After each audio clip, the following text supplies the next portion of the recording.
Fahamu hii.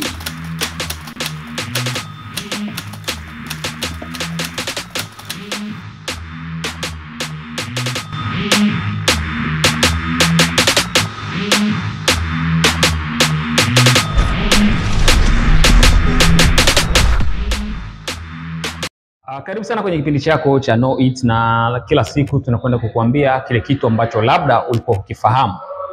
Hivi unajua kwamba inawezekana mwanaume kuwa Tanzania, mwanamke kuwa Kongo na mimba ikapatikana bila kutumia mashine yoyote? Fahamu hii.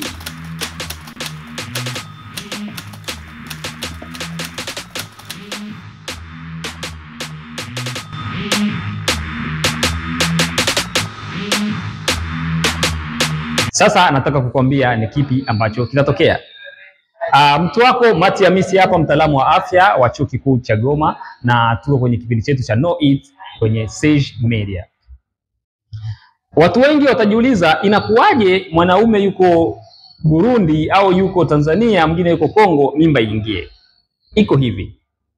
Kikawaida watu wanapojamiana ndio mimba huwa inapatikana, ukiachana na kutumia mashine.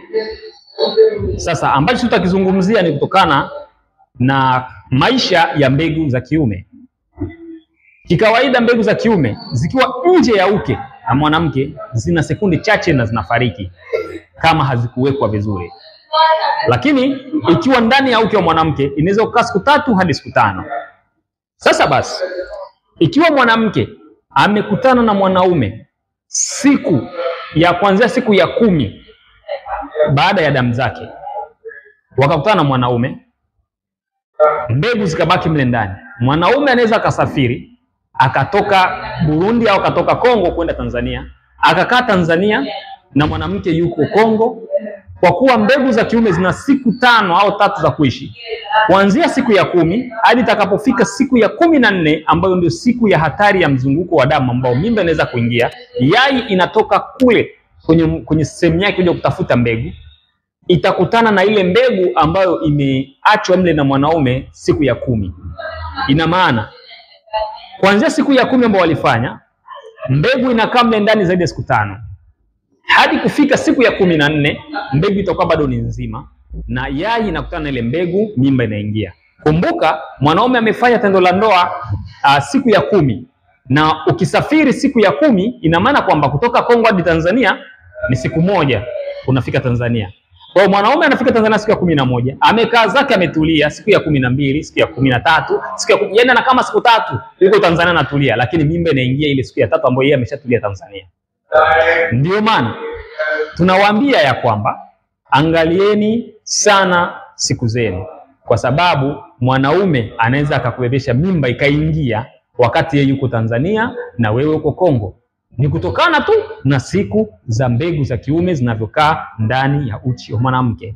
Ina maana waweza kubeba mimba siku 5 baada ya tendo la ndoa. Mwanaume ashasafiri, ashapumzika, kule alipopumzika mimba ndo ikaingia. Sasa ukitaka kujua mengi zaidi kutokana na vitu kama hivi, kwa pamoja nami Mati Hamisi kwenye kipindi cha Know It cha Sage Media, tutaweza kujuza mambo mengi ambayo ulikuwa labda huyajui kutokana na afya. Na ukiwa na kitu unataka kuuliza, unaweza kuandika hapa chini kitu ambacho ungetaka tukuambia ambacho kifahamu, au kwenye Facebook page yetu ya Sage Media ukaandika, na tukaja hapa tukakufasiria ni kipi ambacho kinatokea. Sasa fuatilia sisi kwa siku zijazo, nitakuongelea kivipi mwanamke anaweza kabebeshwa mimba huku akiwa na mimba nyingine. Yaani mwanamke anabeba mimba na yuko na mimba. Basi kwa pamoja nasi Mati Hamisi, chao. Fahamu hii.